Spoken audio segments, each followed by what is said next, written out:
Good afternoon. I'm Ramchandra here.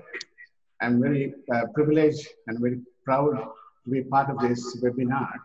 And on this day, which on this year of NDRF, which is celebrating its 50th year, 50th anniversary of its incorporation, and it happens to be the centenary celebration of the Institution of Engineers. And I hope I'm not coming too late and breaking your lunch time, but I'll try to be as crisp as possible. The prime focus of this webinar has been listed in your literature brochure which was sent, but I will probably simply focus on a few case studies, a presentation of a few case studies and shared experience related to the academic research, the mechanism of networking, the professors, scientists, the university teachers, principal investigators, and see how to understand the present scenario and collaborate to get as many projects of relevance to the thing. Now, if you look at the paradigm shift post-COVID, there's a lot of things happening, and we are now seeing what we had not seen earlier. We are now therefore concentrating on healthcare and agriculture. And therefore, there will be very few open-ended research work. There will be, it has to be, but that has to be minimized. I'm sure there would be application-oriented, industry consortium-driven, end-user-driven projects, which will have to be seen by the people who propose. Since we're talking about agriculture as one of the prime focus areas, let me quickly rush to add this. Agriculture is not just agriculture. It includes horticulture and aquaculture. And the other prime focus area is the healthcare system. It is not just the doctor, medicine, and the patient. It's a whole system of societal connectivities. It includes the hospital, insurance company, laboratory, clinics, pharmacy, extended care facility, and the whole family system, which is a total part of the healthcare system. And we need to keep this in mind when we talk about R&D programs related to healthcare system. Now, post-COVID focus shift, if you can see, it's going to reduce the levels of funding for R&D. Though, of course, Dr. Dilip Babu and everybody is of the opinion that we need to spend more and more on R&D, but I think there's going to be a dip in R&D, and therefore there's going to be a big fight, big competition to get projects of relevance with this limited funding, and we need to recover before we get a large funding available. And when you talk about healthcare and agriculture and societal application, this, which will be a prime focus area for at least another decade, we need to, therefore, as the earlier speaker mentioned, we need to have a larger network. And as far as these two prime areas are concerned, we need to network with biology, agriculture, medicine, engineering, and social sciences. And that definitely will need the services, the large part to be played by artificial intelligence and machine learning, data sciences. And therefore, this is all this are required to link patients with doctor, pharmaceuticals, hospital administration, and telemedicine. And also to double the farmer's income, which is the motor, therefore farm productivity, and we need therefore collaboration, engineering, and marketing issues. Now, when we talk about the R&D funding, I just wanted to summarize a few facts which are well known, and you're all as veterans in this field. I'm sure quite a few of you, or almost all of you, would have gone through this mechanism. The 60 to 70% of R&D funding today is shared in the academic field by the institutes of prominence, eminence, like ISA, IT, and ITS, and a few select universities. There's no debate on this issue because the infrastructure, the skill levels, expertise is available. And we need to be, therefore, collecting all our resources to make a group, big entity, collaborated group, to compete for these R&D funding, the proposals, which is, as of today is not more than 10 to 15% as a success rate, as a number. And it takes, after all, you can see that it takes about 6 to 18 months to get a few projects sanctioned. And it's something which must keep in mind. And therefore, there's no point in just talking about writing down a single proposal, individual, and sending it out and waiting for months and years for this to happen. It has to be many numbers, at least 5, 6 numbers, active proposals that should be there with everybody. And it should be not only individual projects, it should be departmental connectivity, it should be institutional connectivity. And this is something which is unavoidable. And like Dr. Anandarai, Dr. Babu, and Dr. Nanjan said, we need to have projects of meaning. And if you look at the funding agencies, there is a hesitation to fund private institutions. And therefore, the first few proposals that are sanctioned need to be professionally completed without cost and time overruns. And we need to meet all the stated objectives. And normally we get about 10 to 15 lakhs of funding if it is a first time sanction. This is all done as an exploratory funding by the funding agencies. But there's absolutely no limitation, formal limitation and large funding.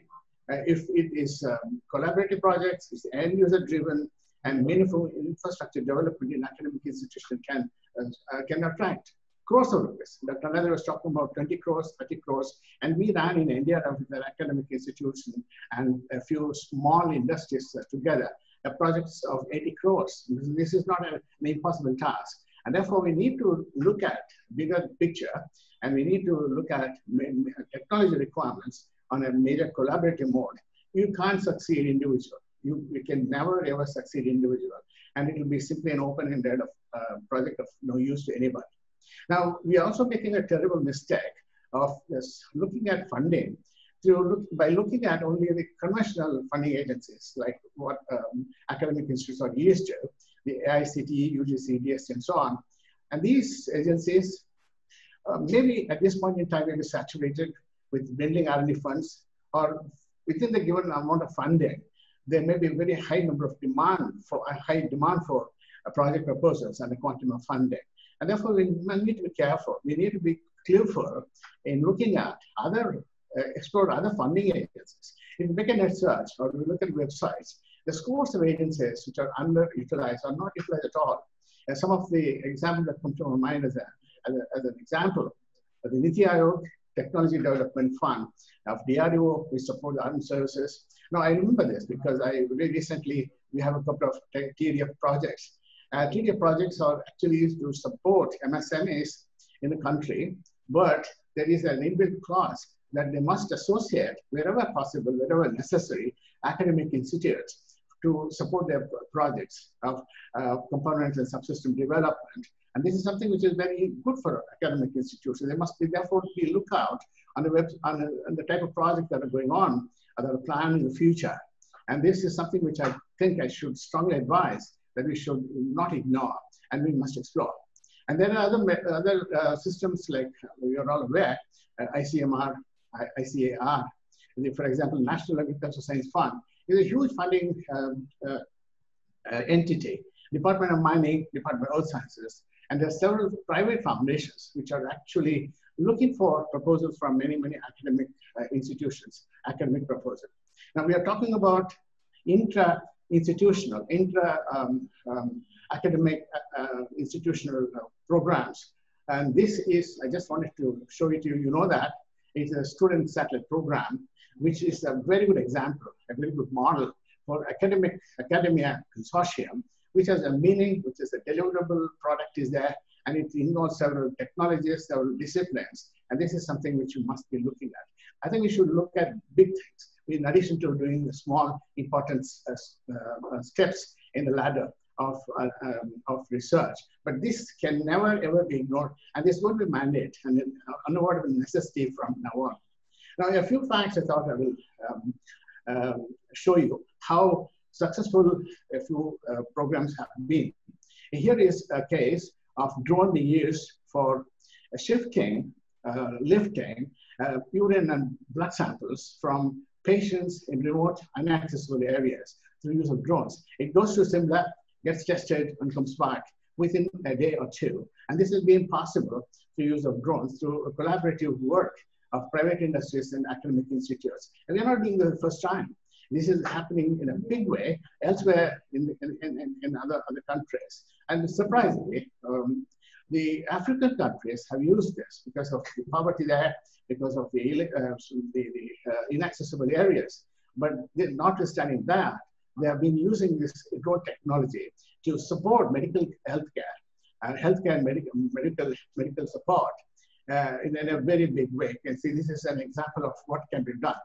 And in this context, I'm very proud to show this, because this is something which we did painstakingly, use of a development of a glucometer, which is a non-invasive glucometer.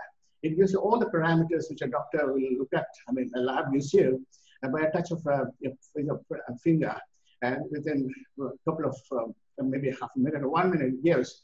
But it also shows the pathos and ethos of our system. We are very good at doing the first things well, but the last mile, the last 5% is where we lack perseverance. And I think this is something which we must know. It's no good just taking a publication unless this is productized and marketed and the society gets a benefit of this. So this has been with the ICMR for trials, patient trials. It's been, we did our job, but it's gone to ICMR and it's been under development. So we are not good at pursuing. This is something of a good product, but this has not been marketed yet. And I think we need to take this lesson from this example. Now, the issue of a drone, there are a lot of possibilities to handle highway accidents and emergency organ transport, for example. This is something to do with the medical field. And you can see this is really familiar to all of you. The choked roads, the organ has to be transported from, say, Mangalore to Bangalore. It can be done because it has to be airlifted. And to go to the airport is a humongous task. And therefore, we need to create a corridor called the green corridor where the traffic is disrupted and only the ambulance is sent. And therefore, there is a big commotion. And then it goes to the airport. Then from the airport to the next airport, say, for example, Bangalore airport, and then the same saga repeats. So this is not the way it needs to be done. So there are opportunities, there are necessities. Can we develop, therefore, unmanned helicopters, unmanned vehicles, like X-copters? We can fly 300 kilometers, which can take 40 kilograms of payload to carry this machine, the lungs and the heart and whatever organ needs to be transported. It is possible, and already a lot of work is going on. And I think we need to look at the academic fraternity should look at these possibilities. More importantly, what you see in this slide at the bottom right is a machine called a perfusion machine, which takes care of heart for almost 12 hours by pumping in blood into that when it's being transported. It's not available in the hospital, but our effort, our contribution to this whole thing would be by miniaturizing to be within about 10 to 15 kilograms and replace the small little ice boxes which we're using today. These are picnic boxes, sanitized, and the heart or whatever organ you've got is kept in that and is transported on road, on the aircraft. And this is only for about 4 hours or 3 hours, which sometimes results in the organ being lost. And this is bad because the patient is on the operation theater and we lose the heart which is coming in. It's a fiasco, it's a sad thing. But by developing this transportable, miniaturized perfusion container, perfusion machine, we can extend the life of the heart, which is being transported to about 12 hours, which is a good thing to happen. Now, talking about Medicare, we must remember the 3D printing process is an advanced stage. All of us are very familiar with that for metals and plastics. And there are a lot of applications in automotive sector, industrial, normal general engineering sector, and of course, aerospace. But can we think away out of the box and see whether this technology can be used to print organs, to develop actually living organs? For example, it is therefore a combination of printing technology, mechanical engineers, IT industries, and the medical fraternity. They should come together. How to work a scaffold, how to push in as living tissues, or maybe organs like what I've shown highlighted here, either the accident case or a deformed case can be replaced with a living part. And this is something which should happen, will happen in about 4 or 5 years. And already a lot of work is going on. And unfortunately, we are at least a decade behind. There are 1 or 2 cases of industries which are looking at it. I think we should put all our effort in the academic. And if you look at a typical academic scenario, we have biotechnologists, medical engineering people, mechanical engineers. And if you tie up with a doctor in a medical school, we should be able to tie up a system. Now let's get into the agricultural technologies. I have listed a lot of activities which are typically the requirement of the agricultural technologies which are needed for doubling income of the farmer, making farming sector. And the agriculture sector has 2 problems. One is landholding is small, and for bigger landholding, there are no laborers to continue the agricultural thing. For example, I've listed, I'm not able to highlight it. Dr. Jain was talking about the food quality. Now, can we have sensors for detecting chemically treated vegetables and fruits, which are very harmful? They are actually they're treated with chemicals which go into our system, and that's very bad. We have a lot of foods. 30% of our food storage is gone waste because of bad storing. Can we aerate those the food, grain, for example, in silos and bunkers? So there's several such applications are listed. I don't mind sending this to all the participants later, but I'll quickly get into the use of drones for agriculture. You name a process, the drones can do this. It's almost everything that is required for agriculture and horticulture and aquaculture that the drones can do. It is one example. But what is important to know is we need technology which are not easily accessible and easily implementable. For example, the LiDAR, which is a camera system, which is light detection and ranging based camera system, which can detect the contours, the green and the red, and the disease content, and the irrigation issues of agricultural fields. And therefore, we need to have the access to these systems, which I'll come to that a little later. What is important in the whole thing is it's not just getting data, but to process data. The image processing of this data which is collected from agricultural fields or maybe coastal areas for security reasons, they need to be processed and relevant information to be quickly generated. And this you can't do sitting in a mechanical engineering department or an industrial engineering department and be able to do that. We need to shake hands with agricultural scientists, entomologists, and all the stakeholders in this. And they're again the same story. We need to have a group, a conglomeration of people to do this precision agriculture. You can see these NDVI maps are generated. And that's not easy, and that we need to understand the background, the need, and how to interpret the data that comes out of these drones is something which we need to understand and develop. We don't have, if you generate 1 hour of data, you need at least 5 to 10 hours of data processing of relevance, of meaning to the end user, our agricultural scientists and the farmers. And therefore we need to place an accent, make sure that the image processing of the data at the ground level. We're not talking satellite data alone. We're talking about ground data, small patches of data that needs to be assessed. And we need, I'm sure memory is very strong in you because it happened a few weeks back. The anti-locust spray, detection of the locusts, advance and spray the area to prevent their coming, or if they come in, how to make them, how to neutralize them is something which is important.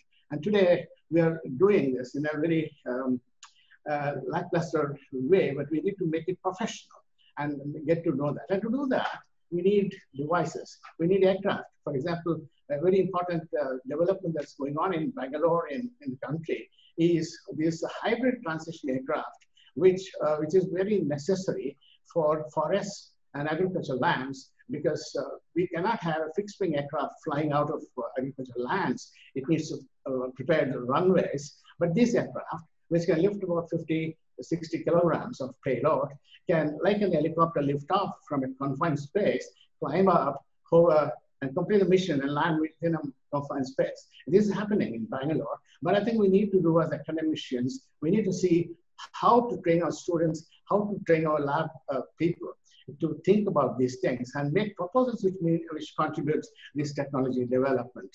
Now then, we are always talking about engineers, we are always talking about technology, but I think engineers are also not bad if they can become entrepreneurs. And I think this is the case. If you look at the agricultural applications, it's not just developing aircraft, developing pesticides and spray mechanisms, but to run them in a cooperative thing. And if you understand technology, you understand management, you understand the farmer's requirement, you understand what to do. And today there is a need for running government-owned cooperatives, private space providers. My question is, why not academic institutes? Now we have seen a lot of academic institutes abroad trying to solve the farmers' problem by supporting them with these services. The services like the combined harvesters and tractors in Punjab, where this is hired from a central agency, and it goes to each farmer on demand at a specified time. So it needs the indulgence of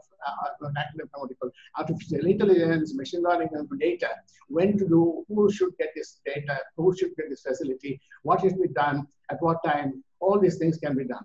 We then, therefore, certified agri-drones, and more importantly, certified drone pilots. I pause here for a while because the expectation is about 5,000 certified drone pilots in the coming 2 to 3 years in the country. Now, there are not many training institutions. It's not training, it's not just a simple YouTube training.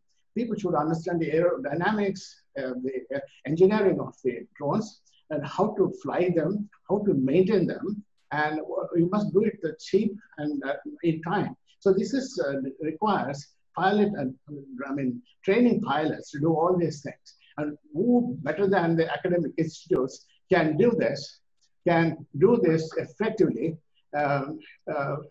is a question. So we need to encourage academic institutes to look at training of pilots. If they're not able to do develop the aircraft, we can at least borrow and make a good training. It is a mandate of the academic institute to train people. Skill development. There is a skill development agency in each of the academic institutes today. It's a fashion. It's a passion. And so we must push them to train pilots to fill the vacuum in the country for taking on these agricultural and healthcare systems. And you can see one drone of this capacity can cover about 200 acres of data per day. And if that data is to be processed, we need lots and lots of people to process the data. And therefore, the two issues are drone operations and the image processing go hand in hand. And that needs to be done with reference to the application. Is it coastal monitoring? Is it agricultural application? So there is a need for, there's a big vacuum for these two classes of people. And academic institutes should also take projects to train, to develop these aircraft, to train pilots, and to do the required image processing possibility. You can see if you want to do 1,000-acre data acquisition per day, you need to have at least 4 or 5 drones to be operating continuously as long as the weather permits. Now, it's not easy. Dr. Dilip mentioned in the last part of his presentation, swarm flying. How to run these 4 or 5 in a mission, understanding each other's requirement. If one of the missions aircraft fail, how to compensate by the other parts of this thing, parts of the mission team. So we will stop at this as far as agriculture is concerned. I have a passion for this aquaculture. I spent a little time in place where aquaculture is in big progress. And in the aquaculture technologies, they have application of drones, which is important because water quality cannot go bad. We need to keep the water clean. And therefore, one is to keep the water quality clean, but at the same time, monitor the water quality. If it's not done, believe this, 4 to 5 crores of losses within 3-4 days by the farmers who have farms in their control. And therefore, we need to develop autonomous aerators for aquaponds, and because there's an acute shortage of labor. And what is being done is very obsolete technique, but with a lack of information, we are continuing with that. So therefore, we must continue this issue.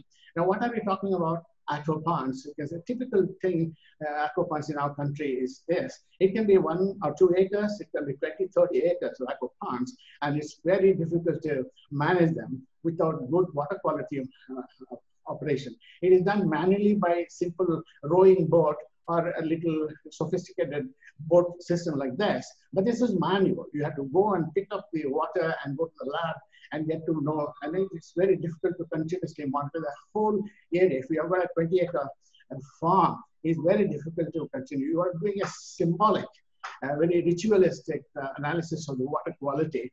And therefore, can we develop autonomous boats which carry the sensors, which carry all that is required to make the water clean and make the fish and prawn grow the way they are supposed to grow?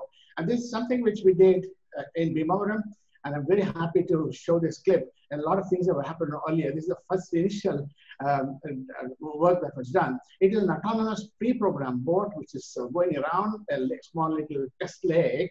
It's got a few sensors dangling below, and we planned later on to have camera system. And then we have also a solar panel on top of it. And this is something which I was proud to do. And this is something which is, again, a boat with a solar panel on top to power it, which is churning the surface of the water to improve the oxygen content in that. And this is something which is very first level analysis or device that was developed.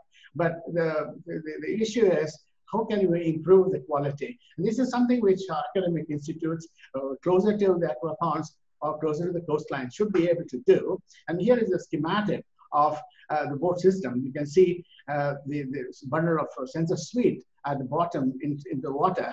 And then it is developing, I mean, it's monitoring continuously the pH value, the dissolved oxygen, nitrates, ammonia, and temperature. And automatically online, as the boat is moving, these systems are getting measured. And it's able to do with the telephony, the mobile system, mobile app, to the farmer or the owner of this, informing him about the contents and maybe sort of warning him if something is going bad. But the question is, can we not extend this to do a lot more things? Here's a boat. It's not a concept. A part of it has been done. This is an autonomous boat again with a solar panel on top to power it. But it has got 3 or 4 functions. One is there is a paddle on the sides, which, as I showed earlier, which is disturbing the surface of the water to improve oxygen content. A compressor on the boat pushes compressed air from the atmosphere into the depth of the water, and it increases the effectiveness of oxygenating the water. And again, the same boat, as it's traveling, is lifting water from the same place and is pushing out like a geyser as a fountain, and it goes and mixes with the air of the atmosphere and falls down on the surface. There's a complete aeration in the air, on the surface, and underwater. And you can see that boat also has a water quality sensor bundle, which was discussed earlier. I'm also planning to do a camera system, which is also a part which is underwater camera, which will look at the growth of the fish and the prawns day by day, week by week, and month by month. And therefore, we're monitoring the health, the water quality, and aeration of this whole system, and an automated one. No labor is required. It is automated. We need to maintain the system. Now, incidentally, this concept was discussed with the Department, the Atomic Energy. And this boat, which has got the sensor bundle, also has a gigamilli counter at the bottom. And this can measure the radiation levels of the seawater around the coast where the nuclear reactors are there. And this, the atomic radiation levels can be continuously monitored with the help of underwater vehicles as well. So we have a good application for this technology. Now, it is not necessary to have a rowing boat, a moving boat, but you can also do this very elegantly with very simple, very cheap buoy float systems, which are weighted down at on the pond at several locations, vantage points in sufficient numbers. And if you see, these are all networked together, and it measures the quality of water, and the network to tell the farmer that this is the general quality of water in your pond. You can see the structure of the buoy. There is a battery system inside, a sensor suite down there, which are connected to the bottom at the bottom of the somewhere in the middle of the water body, and it is solar powered. So there is a tremendous potential for cheap, executable buoys which can be weighted down in the pond and get a good without disturbing the fish and the prawn too much. Now, therefore, there is a necessity for collaborative attempts. And I wanted to talk to you about what I've done so far as a few examples of collaborative work that was done for some universities, agriculture, horticulture universities. And this is to develop a spraying system, a drone or hexcopter, which can take in at least 15 kilograms of spraying mechanism. And it's not just a sprayer.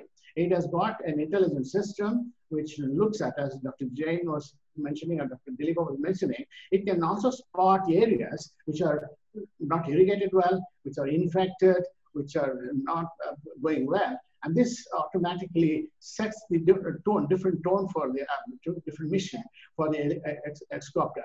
And this is done with Agronomy Applied Aeronautics in Bangalore, teaching institution, and with the BIMOR College, the Sri Vishnu Engineering College for Women. It was a one-year project, and then some of them have been taken up for implementation. Some of them have been sort of rejected for good reason, not lack of funding. So this is the example of how a collaborative project proposal can be done. Now here is a proposal which was sent to National Agricultural Science Fund, duration of 3 years. We asked for 4 crores. And this is done by 3 or 4 engineering institutions along with NDRF. So this is, of course, not being sanctioned for obvious reasons, but this is something which is very, very important to do even further, because the autonomous boat takes the food which is stored in the boat, and it sprays into the tank, on the pond continuously on need basis and an autonomous way. No laborers are required, and the fish and prawns do not starve for lack of food. This is something which is very interesting, important for that. And you remember Bellandur Lake, you remember lakes in Bangalore which are corrupted, they're weeded, they're also chemicals. But at least part of the de-weeding is something which we have been talking about. We had a big project proposal going to National Agricultural Science Fund, and you can see a private industry and a few small industries, and the academic institute, which came together to develop a small boat. It's not as huge as what you see here. It's not a commercial system. This takes about 2.5 crores to bring in. But we are talking about simple boats with a harvester-like configuration, which picks up continuously, cuts the weed and puts it back into another adjoining boat and cleans the thing, not all in one day, but continuously over a period of maybe weeks and months, and keep the lakes clean. I'll skip this. This is another application for horticulture university because I need to rush through next one. And this is another important thing for animal husbandry farm, where the fodder plants are cut like a small harvester, but this is a portable one, and this cuts it and chops it down to 1-inch size fodder into the basket, and this automatically pushed to the farms where the animals live. So there's something which is related to agriculture. But talking about societal applications, again, a list of things. More importantly, as of today, is application of drones for ambulance services, firefighters, for effective automatic traffic assistance. We'll come to that. Today, we're talking about vulnerable society, vulnerable population. They need assistance. They need not go out of the house. And how do you do that? You need to reach them, then they're reaching you. Therefore, can we look at some of the applications are listed? And also, we have a lot of things that is undone. I'm not taken up at all. energy, weather, and pollution monitoring. I'll have a quick look at this and I'll rush through. These are some of the things which are available today, but it is very sporadic. It is simply a flag that you want to wave saying that we have done. But this needs to be done at community level. If I want all the population in Jainaga, for example, I need 1 or 2 dedicated every day, every morning, every afternoon. This vehicle goes and taps at everybody's doorstep and asks them what is that's required. It can be combined with AI, artificial intelligence, and it will know what the customers want and what time. So this is the mobile library community level, artificial intelligence backed up. Civic services, I want to pay my bills, I want to get a check deposited, I want an application to be done. This mobile is like a Bangalore one on wheels coming to my house at 10 o'clock today and doing all my work. I don't have to go out. And more important today, mobile pharmacy. I cannot go to pharmacy that I am not able to do. And therefore, can I get a pharmacy vehicle coming and asking either what you want or it's already there and they're available. And therefore, they come to your doorstep and give you. So this is something. There is already in Tamil Nadu, for example, medical advice at site. And it comes very near to your precincts and tells you what to do, what not to do, what medicines. This is an advice coming from doctors. And this is, somebody mentioned this, I think Dr. Jain mentioned about this. And this is happening, but this should not happen only one place as a flagship demonstration place. It should be there everywhere. It should be there on a big scale. And who, other than academic institutes, can think of, conceptualize, and tie up with medical systems, nursing system, pharmaceutical system, and get all these things going. And this is something which is very obvious. All of you know. I'm sure you will be laughing at this by seeing these beautiful yellow vehicles on the road. Now, this is a very important thing. There is an emergency, an ambulance has to reach the hospital. There is a fire, and firefighters to reach the MG road. They cannot do within 2 hours. It is impossible. But the requirement is over 10 minutes. Now, how do you do that? So the question is, that was being mooted out, can you give the controls, semi-controls to the driver of the ambulance or the firefighter who handles the traffic signals as he's moving towards the destination and use the time for this traffic to clear, and if not 10 minutes, at least within half an hour, can he reach the destination without disrupting the overall traffic signal connectivity. It should not result in a chaos. So what to do? It is an intelligence, it is IT, it is engineering, electrical and electronics engineering groups coming together to solve this city problem, which is day in and day out. So this is something which you do. And this is also important. It's also a necessity to monitor urban pollution, asthma, bronchitis, all sorts of cancer patients due to the pollution. And there are, today we are having mobile pollution vehicles which monitor. But this is very, very, very residual, small variety, small numbers. Therefore, the question is, can we use shall we say, drones to monitor pollution? Why not? It's already been done. Quite a few works have been done, are being done in Institute of Science, and there are at least about 100 people who are experimenting on this. The question is, one drone here in India is not good enough.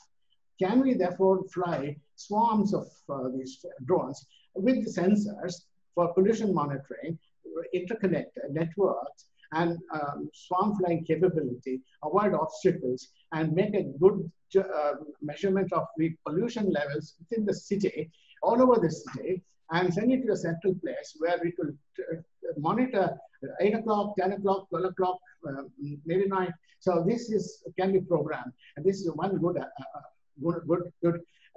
attempt. Now we see the firefighters struggling to reach the heights of the buildings. Sometimes, most of the times, they are not able to reach in time, and they are never able to reach in time. I mean, not in time. They are able to reach. So therefore, there are possibilities of thinking differently. Now, we can see the several applications of drone for maybe risk and such and risky life. I mean, for example, somebody helping on sea, and I mentioned pollution monitoring. But this is something which is possible. And unfortunately, we never thought about this. We never have a force, energy to push this, push into this technologies. And you can see one of the helicopters has been converted into a seaplane. We had a program with HIL to convert one of the trainers into a seaplane. Of course, it's not come through yet. It will come through for some time. But the advantage of seaplane is not only traveling, commuting, or transportation across sea, but also to use them for inland security and firefighting. For example, you can pick up from Al-Sur Lake about 6 to 7 tons of water within 10 minutes and be able to reach the top of the high-rise building anywhere in the city within 5 minutes, 10 minutes. And you dump the whole thing, and you can see the benefit. It's a big, big relief if we can do that.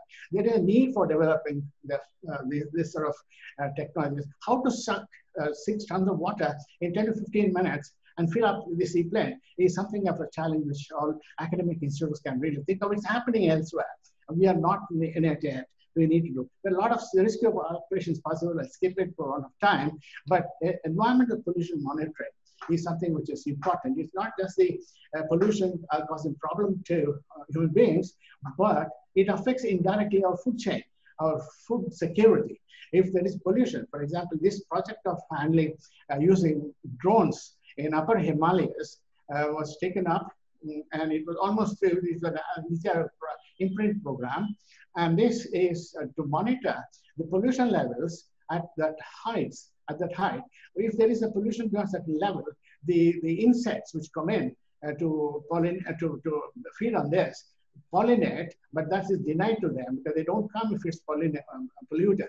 So the pollution levels monitoring is important to assure the food security in these food-bearing areas of any place in the country, more so in the upper regions. We had a novel idea of using tethered drones, tethered excopters for quadcopters, which can stay there for days together. The conventional drones can fly only 1 hour or 2 hours at maximum.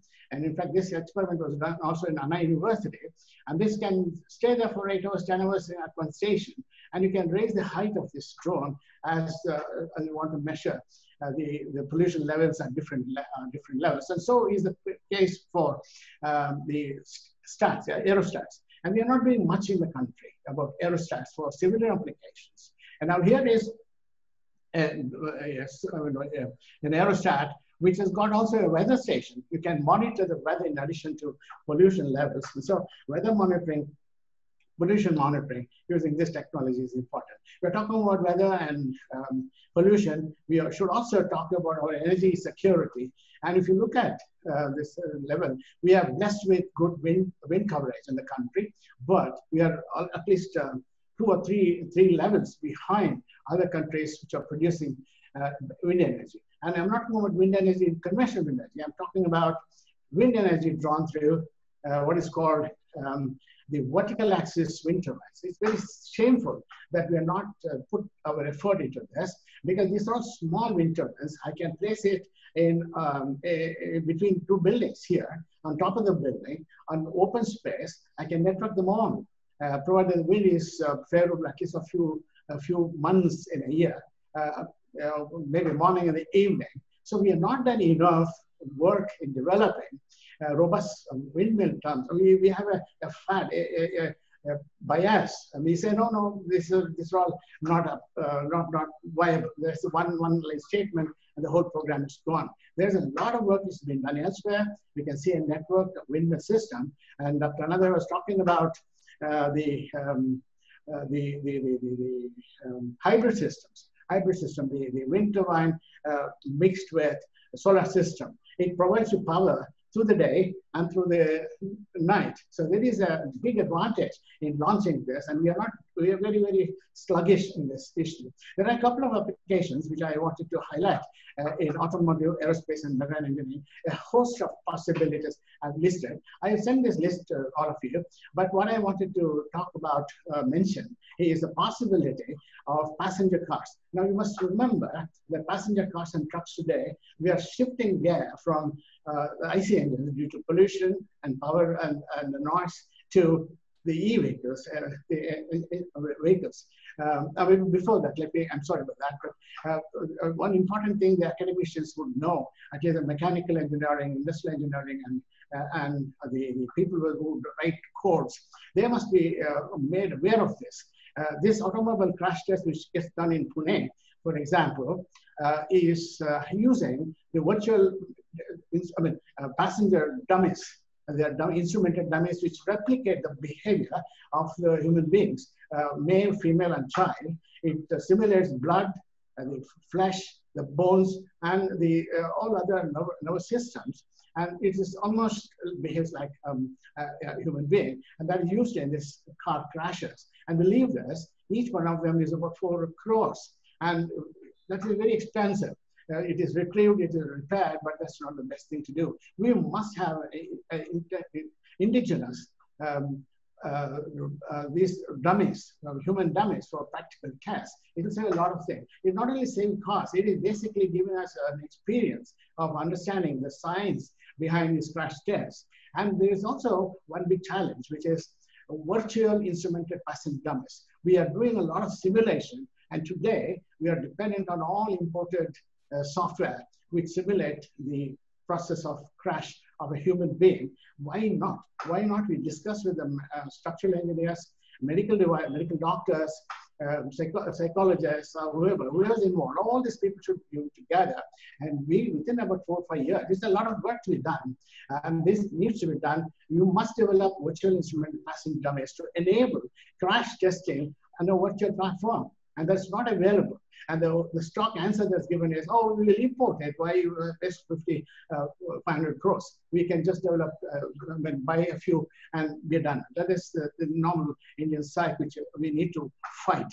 And you can see there is an advantage in e-vehicle, but the advantage is lost because you don't have battery system to push this to, say, 200, 300 kilometers in a stretch.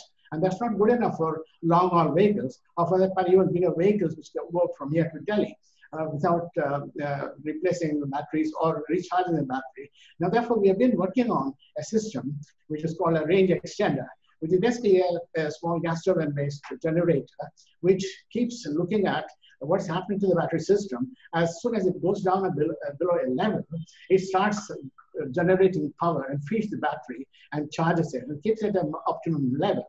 And by this is possible to extend the range of these vehicles to today at least 2,000 kilometers for trucks, and about similar thing for small-sized cars and vans. So this is something which you must be doing at academic institutes, and what are the concepts that are possible, how to make this happen is something which is important. Now, the COVID has thrown up a new issue, and all the airlines today, I believe, and I understand it's true, they have filters which can filter out a large, good percentage of virus from the air-conditioned cabins.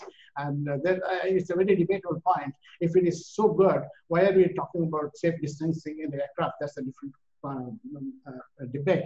But it is possible on the aircraft to develop filters which can filter off virus to a large extent. If that can be done, why not miniaturize that and retrofit them into our automobiles, our Ertiga car and other cars? And we have a huge backlog of old cars, and they must be able to get this small filters.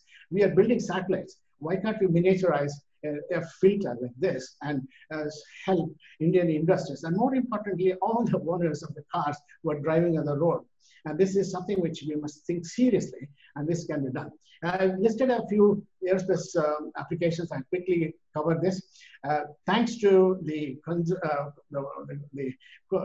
cooperative mode in which we worked, the networking of academic institutes, small industries, and R&D labs, these are the UAVs which we have developed. We're proud, but this is again, as I said, last mile connectivity, last mile problem, last 5% problem we have. They need to be productionized. We need to therefore push further into setting up facilities to manufacture this at an affordable cost. And this is some of the systems which are already working. These were all people who were offshoot of activities that we did it in Europe. And this is something which we are very proud of. You can see heavy lift exocopter with a swaying mechanism. All this is okay, but how do you run this without this? These are the essential, the heart of the whole system for an application. We need to have all these camera systems, transmitter systems, and protection systems. And this is not available. We are always looking at China and Europe for doing this. Why not? We have industry, which is, we have academic institutes. We are talking about optics, we're talking about physics, we're talking about manufacturing industries. Why not we all come together and develop these things inside the country? If today a person is capable of manufacturing 10 aircraft in a month, he can manufacture 10 without these gadgets, but it's of no use. So we must enable the technology to be complete by investing, pushing this thing to our thing. And we're talking about good things about drone. Drone is not everything good. There are a lot of security hazards, accidents, bad intentions. A drone with a little bit of arsenide in it can fall into any lake, and that's where the whole community is gone. So we need to do, and this is something which academic institutes should look at today, and that is how to detect rogue drones, anti-drone, drones which are not certified, pilots who are not certified, pilots, drones which are not within the areas of operation. So detection and identification and neutralization or mitigation. We did quite a few experiments by seminar and discussion. And Bharat Electronics is one organization which I'm sure, and there are several private industries which are working on this. But I think the presence of academic institute is not there. I mean, I'm sorry to say this, and we need to push these thoughts into our academic institutes and make them interface with the PSUs and the private industries. And I'm sure with it, we are at least 10 years behind the technology in the global technology. I mean, we must mitigate. You can see the type of funding, type of business potential this technology has, and the importance of this for border security and homeland security. And I think anti-drone technology should be one of the major push to this. And when you're talking about drones, I'm reminded of birds which are there in the airfield. And you can see it's not one bird getting on the aircraft, it's not 5, 10 birds, but a maze of birds. I believe in some cases it's about 10,000 birds which simply crop up while the aircraft is taking off, and particularly in the coastal areas. This happens, and very wooded areas, it happens. So how to protect the aircraft? Can we use drones to do this? I just put this slide here. This will not be aircraft. I'm sure most of you know this. And this is, hello. Okay. Now, therefore, this can be done only when you have a thorough understanding of the airports, the surroundings of the aircraft, I mean airports. We need to study, and therefore, if we can, this can be done by our biotech and things like that. And this can be handled through a consortium of academics coming in, going and studying this. We have quite a few ornithological institutes in the country who are busy, and we should be doing. Can we therefore, based on this data, drones which can go and ward off or shoo away birds coming closer to the airfield, 4 or 5 kilometers. And this is possible. The drone can carry acoustic noise, radiating distress calls of birds. They can also have onboard lasers to numb the birds, and also spray chemicals. It's possible. This is something which all of us should be doing in a collective way in times to come. And this reminds me again what Dr. Dilip Babu was mentioning. The swarm flying is a must for this. It can't be done with one single drone flying around the airports. That's impossible to do. So collision avoidance and swarm flying must be what the academic institute. I have a complaint to make. I don't mind doing that. We spend a lot of time in building the drones from scratch. You go to people who give the parts, assemble it, and you feel excited about flying this in the field. But that is childish, in my opinion. It is simply amateurish. We need to go beyond that, and we should look at the higher end of the spectrum. And this is something which you must do. And I believe there are quite a few physics and electronic-based participants. And can we develop a small portable radars which can spot birds around the airports and protect our defense areas, maybe for example our water treatment plants which are vulnerable, and make sure that rogue drones don't get in. And this is something which we can do. And lasers, for some good reasons, are not like the birds. I always felt birds are blind to this, but they're very sensitive to blue and green lasers. So if you can develop small handheld lasers which can be carried by the drones, it will go a long way in handling bird menace at the airports. Now, one important thing, and this is, I think, the last major thing I want to talk about. We've been in aero engine technology, aircraft industry for the last several decades. But today, as of today, there are no agency. There's no agency, though we have built helicopters.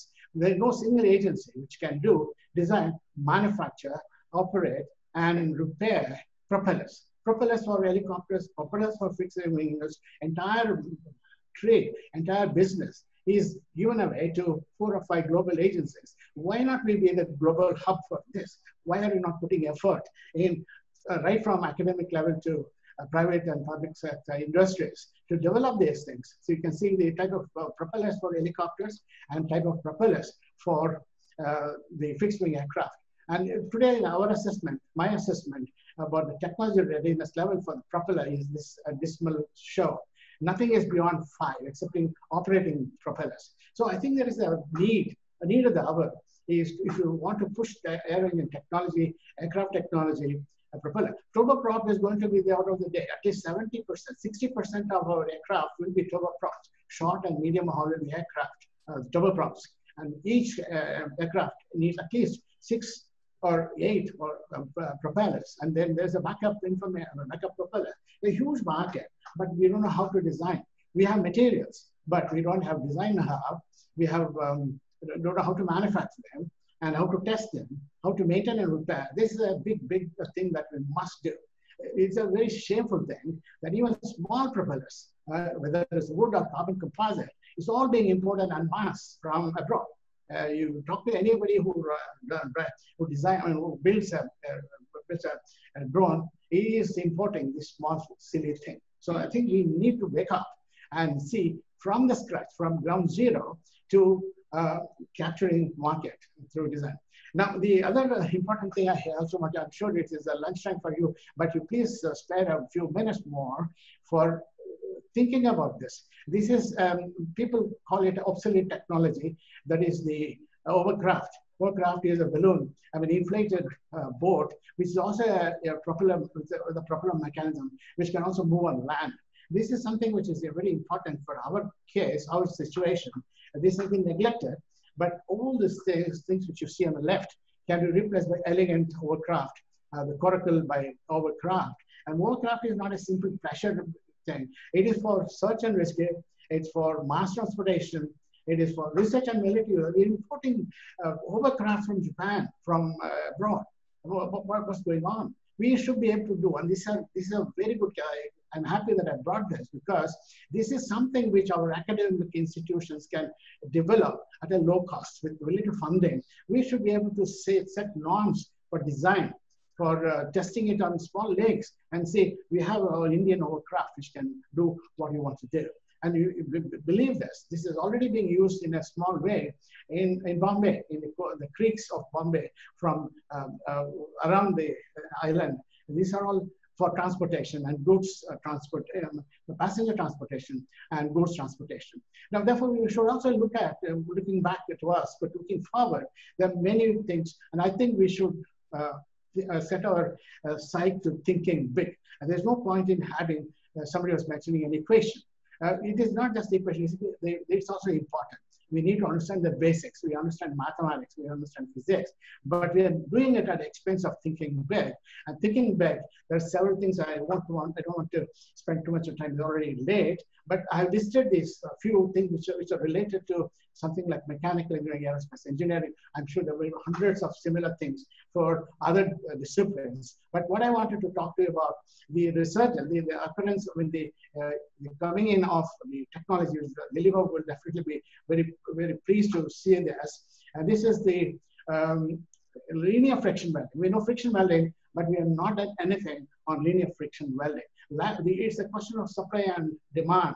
So if you have a good technology, it can be used for several things. How to do this? This is an impeller of an engine, which today a big aircraft fan blade, a fan disc is developed through linear friction welding. I had a few video clips, but I will skip that.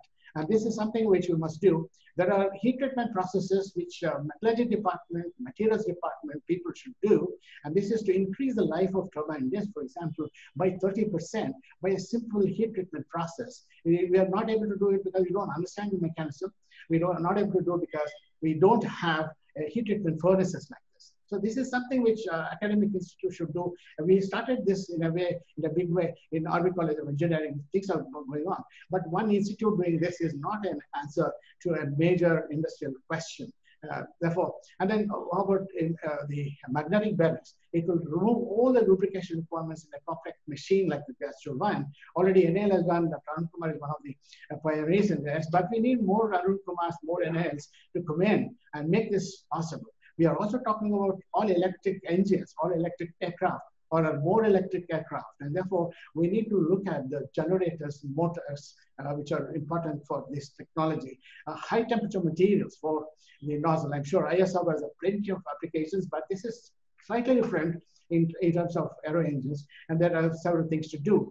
Coatings on the casings and the fan blades. If the blade and the casing rubs, you have an explosion. You've got a bomb sitting on the aircraft. And therefore, there are very important coatings that are required at the tip of the blade on the inside of the casing. And nothing has been done in the country. We know we are all importing, but we are also developing indigenous engines. So we need to be prepared.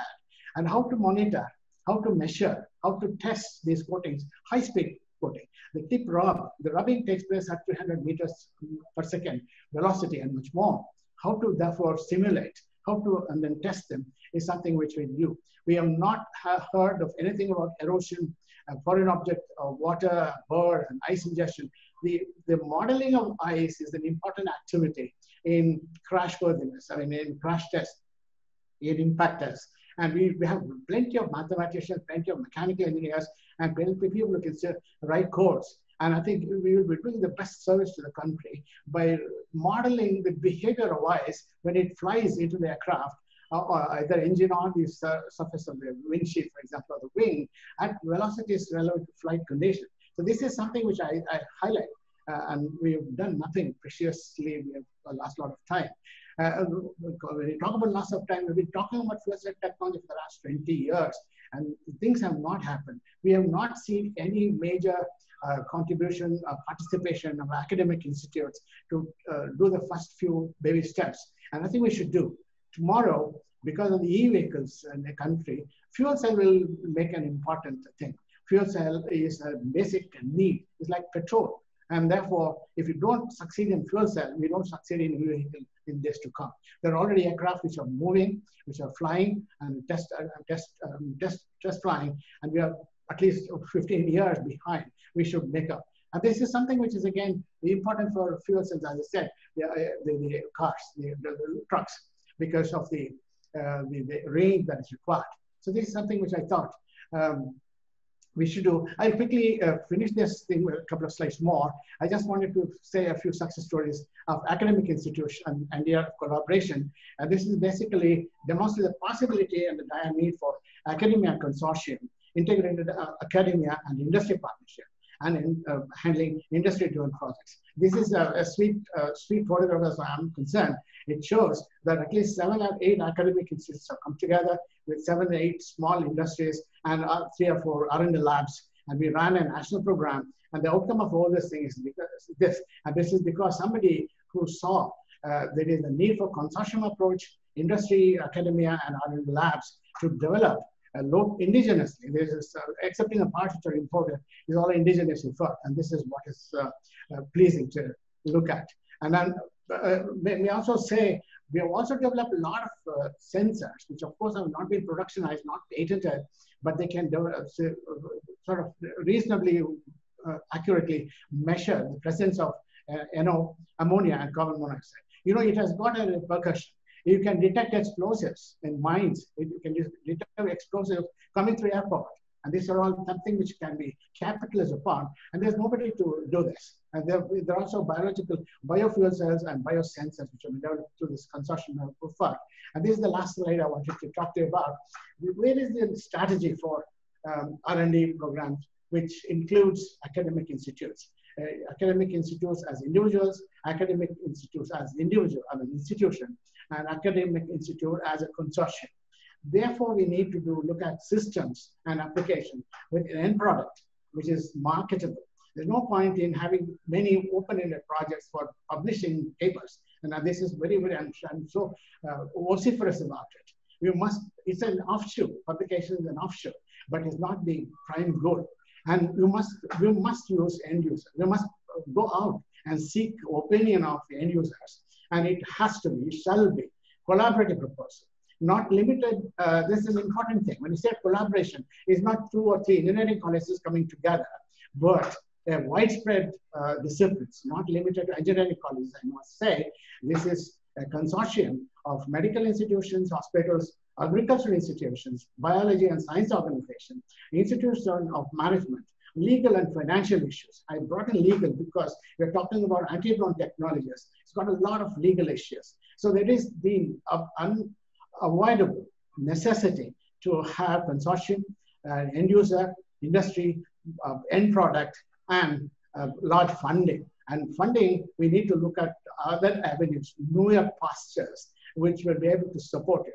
And the outlook, and this is now being supported because of COVID, and the pro-COVID will help us in doing that. Though there could be a dip in the funding levels in the coming couple of years, we need to be mature people and plan for what is to be done in 5 years and maybe 10 years.